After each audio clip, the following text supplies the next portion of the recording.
안녕하세요. 도로교통공단 강주교통방송 시니어 교통캐스터 양정훈입니다. 자동차를 운전하다 보면 한 번쯤은 속도 위반이나 신호 위반 또는 교통법규 위반 등의 사유로 흔히 하는 말로 딱지를 끊기는 경우가 발생하는데요. 이때 과태료 부과 사전 통지서를 받았을 때 벌금에 대한 안내가 범칙금과 과태료 이렇게 두 가지 형태로 나뉘어 부과가 되어 있음을 볼 수 있습니다. 이와 같이 고지서를 보고 조금 싸다고 범칙금으로 납부했다면 보험료 할증뿐만 아니라 금전적인 손해도 훨씬 더 크다고 합니다. 실제로 베테랑급 운전자들도 날아온 고지서를 받으면 조금이라도 적은 금액으로 납부할 수 있는 범칙금으로 납부하게 됩니다.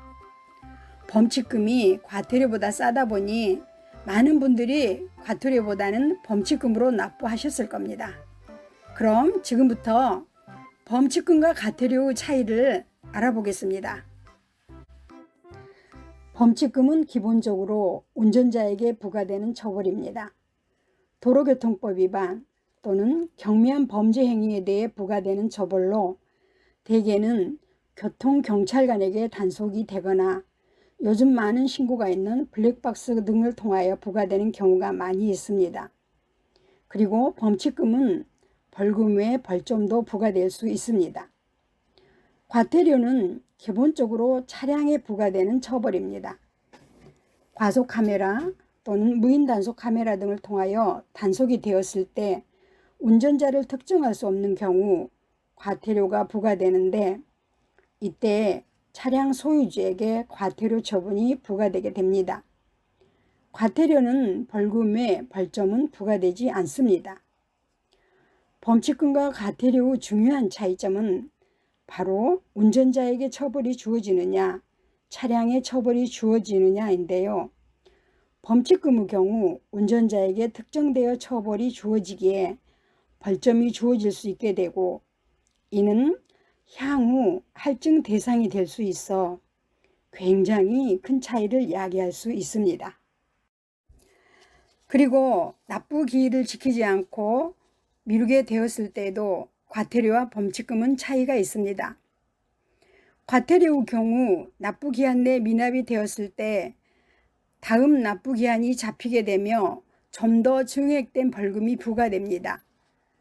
만약 벌금이 30만 원 이상이거나 60일 이상 미납 상태가 유지된다면 차량의 번호판을 단속반이 떼어갈 수 있습니다.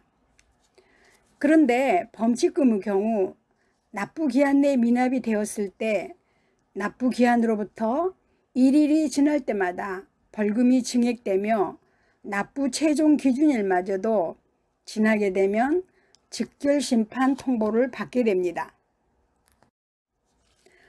이처럼 경찰에게 직접 적발되지 않은 단속 카메라 등은 누가 운전했는지를 모르기 때문에 과태료와 범칙금 둘 다 표시되고 차량 주소지로 우편이 발송됩니다.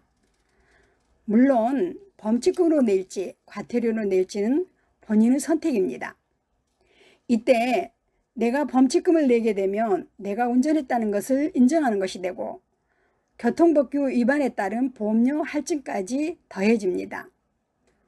돈 좀 아끼려다가 경우에 따라서는 벌점도 쌓이고 보험료 할증까지 받게 되는 거죠. 그렇다면 범칙금을 납부했을 때 보험료 할증은 얼마나 될까요?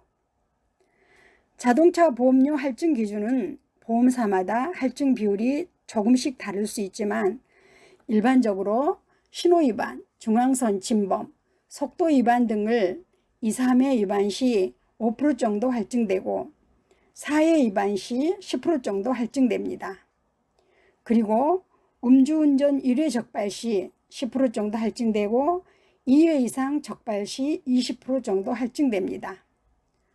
절대 하지 말아야 하는 무면허 뺑소니인 경우 횟수에 상관없이 20% 정도 할증됩니다. 이렇듯 10,000원 정도 아끼려고 범칙금으로 냈다면 오히려 자동차 보험료가 할증되어 더 큰 손해를 볼 수도 있다는 거죠. 물론 무사고 안전운행하고 법규 위반 등이 없는 분들에게는 보험료 할인 혜택이 적용됩니다. 결론적으로 교통법규를 위반했다면 조금 싼 범칙금보다는 과태료를 내는 것이 좋고, 사전 납부 시에는 할인도 되니까 과태료로 납부하는 것이 현명합니다. 더 말할 것도 없이 교통법규 위반 고지서를 받지 않는 게 최선이겠지만, 받게 된다면 위와 같은 차이를 명심하여 납부하시기 바랍니다. 지금까지 도로교통공단 강주교통방송 시니어 교통캐스터 양정훈이었습니다.